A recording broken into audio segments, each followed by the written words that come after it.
Stop planning and writing full plots for your GCSE English creative writing. AQA have changed the wording of the question so that you are now going to be asked to write the opening of a story rather than a full story.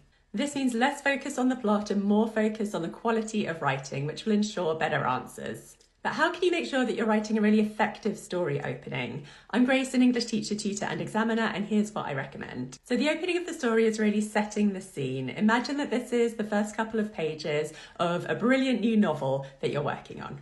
You're going to want to describe the setting and decide what kind of mood you want to create in the opening of the novel. You want to get a sense of who your main character is and your narrative perspective. So if you are in first person using I, just think about who is this person whose story you're narrating. You can use third person using he or she, but I need to get a sense of who this character is. And you need to drop some hints of the plot of the story that's to come. Start to introduce the problem. What is going to face this character? And this can just be hints. Remember, this is the first couple of pages of a longer story, so you want to leave the reader hooked to find out what is going to happen in the rest of the story. I have a really useful paragraph structure for openings of stories that I'm going to go through in my lesson this week on the tutoring site. So those of you that join those lessons will go into lots of detail. We'll look at some good examples and bad examples of students' work and the key things that examiners are looking for in a story opening.